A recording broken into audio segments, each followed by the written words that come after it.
एक विजय कांबे जी वो कह रहे हैं कि 2014 के चुनाव प्रचार की शुरुआत मोदी ने बिहार से हुंकार रैली से ही की थी और बिहार की जनता ने मोदी को सर पे उठा लिया था और बिहार की जनता भूलना नहीं चाहिए।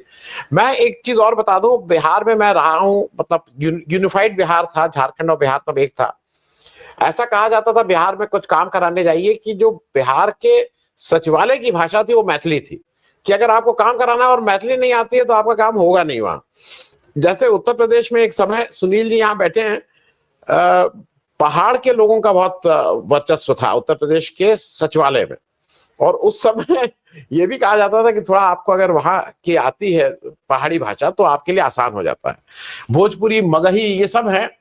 मैं कौलसे पाटिल साहब, आप जब कहिएगा तो आप उस समय बोल लीजिएगा, या आप हम सब लोग बात कर लें तो उसके बाद आप एक बार हम लोगों से कर लीजिएगा। मुझे नम्रता से सबसे सुनना है। जी जी जी जी। और मैं एक चीज और बिहार की बता दूं, बिहार में उर्दू ऑफिशियल लैंग्वेज, 15 जिलों में ऑफिशियल लैंग्वेज उर्दू है। ये ध्यान रखना होगा कि बिहार में बहुत सी भाषाएं हैं, वो आप एक भाषा में बिहार में काम आपका चल ही नहीं सकता है। तो ये तो मैं व्यक्तिगत अनुभव से कह सकता हूं। विवेक देश पांडे साहब, अब ये बताइए कि इंडिया गठबंधन एक किस समय मुश्किल उस पर खड़ा हुआ है। महाराष्ट्र में अगर रहते हैं तो उनको राज ठाकरे के साथ, अगर राज ठाकरे शिवसेना साथ लड़ते हैं, वो इंडिया गठबंधन का साथ होते हैं। हालांकि अभी कोई ऐसी मजबूरी नहीं है, बीएमसी चुनाव अलग अलग लड़ना है तो इसलिए वो उसको अवॉइड कर सकते हैं। लेकिन राज ठाकरे जी के प्रति महाराष्ट्र में हो सकता है उनकी बहुत पूछ हो और उनकी बहुत संगठन के रूप में बहुत अच्छा करते हो, लेकिन मुझे ठीक से याद है उत्तर प्रदेश में उन्होंने अयोध्या आने की बात कही थी और कुछ जैसी उनकी स्टाइल है। और यहाँ पे ये ब्रजभूषण शरण सिंह, जिनको सब लोग जानते हैं, उन्होंने ललकारा था कि अगर आओगे तो क्या क्या कर देंगे, और वो फिर नहीं आए थे। तो वो मुझे लगता है कि फॉर इलेक्टोरल पॉलिटिक्स वो मोदी जी की तरह बड़ी बड़ी बातें तो कर लेते हैं, लेकिन एक्चुअल वोटर को बिहार में उससे, क्योंकि बिहार ज्यादा इंपॉर्टेंट है इस समय, कांग्रेस को अपनी दूरी बना लेनी चाहिए, या कांग्रेस के लिए मुश्किल वो है। तो बिहार के रेफरेंस में जरा इंडिया गठबंधन कैसे आगे चलेगा ये जरा बता दीजिए अभी, विवेक जी। जी आनंद जी, इंडिया गठबंधन कहाँ है? मैं तो कई महीने हुए मुझे इंडिया गठबंधन की एक कंबाइंड गठबंधन की एक खबर मैंने कहीं पढ़ी नहीं कि इंडिया गठबंधन ने ये किया है वो किया है। जो भी है, कहाँ है इंडिया गठबंधन? जो बिहार में है वो तो अभी मुझे पता नहीं कि कांग्रेस, आरजेडी और ये सारी पार्टियां साथ में आकर चुनाव लड़ेगी नहीं लड़ेगी, लेकिन अभी फिलहाल तो पिछले करीब करीब जब से लोकसभा चुनाव खत्म हुआ है और महाराष्ट्र में भी क्या, जो महाविकास आघाड़ी है वो पूरी तरह से कोई इंडिया गठबंधन तो था ही नहीं, वो तो एक तरह से एक ट्रंकेटेड वर्जन था इंडिया गठबंधन का। तो इंडिया गठबंधन पूरे देश में आज है कहाँ? तो बिहार में क्या वो इंडिया गठबंधन एक साथ मिलकर चुनाव लड़ेगा, ये एक सवाल है, और तब हम जाकर इंडिया गठबंधन की बात कर सकते हैं। लेकिन अभी फिलहाल तो मुझे नहीं लगता कि इस तरह का कोई गठबंधन जमीन पर काम कर रहा है एक साथ मिलकर।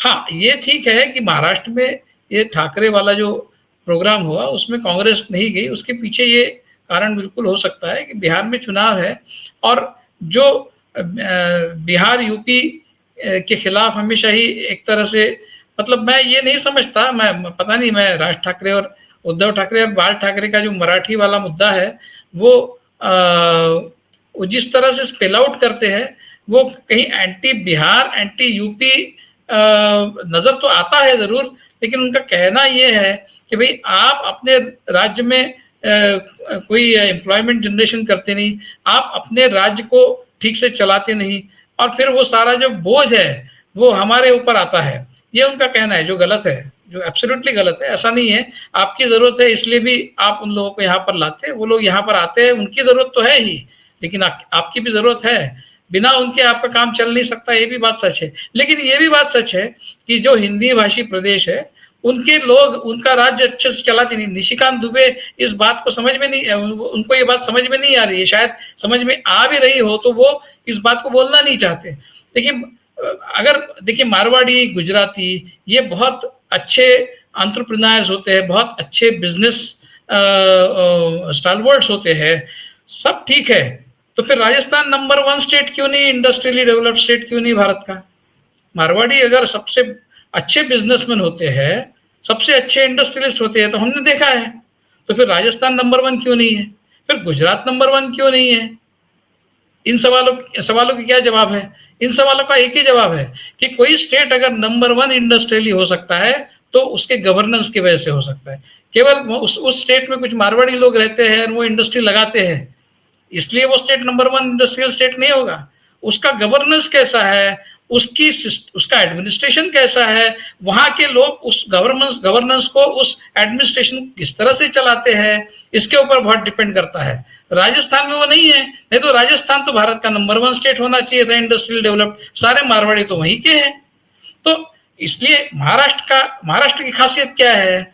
महाराष्ट्र को महाराष्ट्र के राजनीतिज्ञों ने जिस तरह से चलाया है, जो गवर्नेंस है वो फैसिलिटेटरी है, वो इस तरह के वातावरण की निर्मित महाराष्ट्र में हुई है जिससे इंडस्ट्री को बढ़ावा मिले। और ये तो राज करने वाले इस वातावरण का निर्माण करते हैं, वो तो बिजनेसमैन तो नहीं करता है उस वातावरण का निर्माण, वो तो राजनेता करते हैं। वही बात एक तरह से ठाकरे, मैं बिल्कुल उनका विरोधी हूं, मैं आइडियोलॉजिकली उनके विरोध में खड़ा हूं, लेकिन ये बात तो सच है, आप अपने स्टेट का गवर्नेंस इतना पुअर, इतना खराब क्यों रखते हो कि आपके स्टेट में कोई नहीं जाता, आपके स्टेट के लोगों को बाहर जाना पड़ता है। तो ये होगी आइडियोलॉजिकल पोजीशन।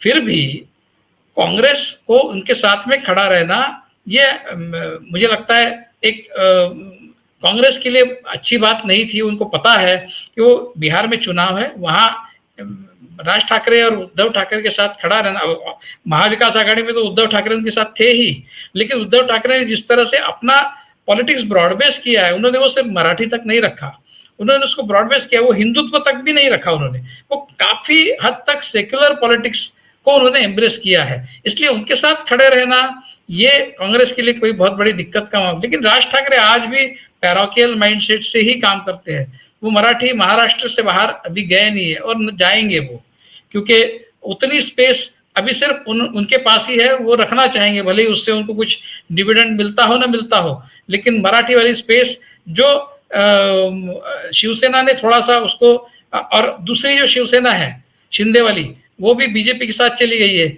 और उद्धव ठाकरे वाली शिवसेना कांग्रेस और एनसीपी के साथ चली गई है।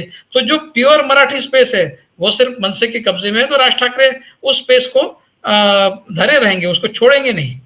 इसलिए आज उस प्रोग्राम के साथ में जुड़ना ये कांग्रेस के लिए वो एक बुरा सिंबोलिज्म रहा होता, इसलिए कांग्रेस उसमें नहीं गई। ये अच्छा किया, क्योंकि कांग्रेस को महाराष्ट्र में भी जीना है और बिहार में भी जीना है।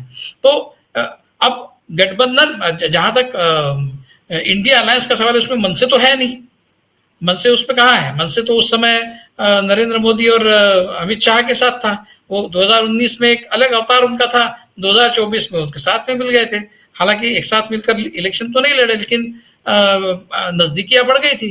तो राज ठाकरे का वैसा कोई भरोसा नहीं है, वो अभी डेस्परेट हो गए हैं और पॉलिटिक्स के लिए वो किसी भी तरह का एडजस्टमेंट करना उनकी मजबूरी है, और वो सीख भी गए हैं वो, इसीलिए वो 5 साल में उनका जो 180 डिग्री का उनके पॉलिटिक्स में जो डिफरेंस आया है, दाखव रे तो वीडियो उनका जो फेमस एक कैंपेन चला था मोदी शाह के खिलाफ, वो बिल्कुल एकदम उलट कर वो अभी मोदी शाह के की पैरवी करने लगे थे। तो वो भी एक प्रैक्टिकल पॉलिटिशियन बनते जा रहे हैं, उसके लिए उनको मराठी का दामन थोड़ा सा ढीला करना पड़ेगा और थोड़ा सा ब्रॉड बेस होना पड़ेगा। क्या आने वाले समय में होंगे?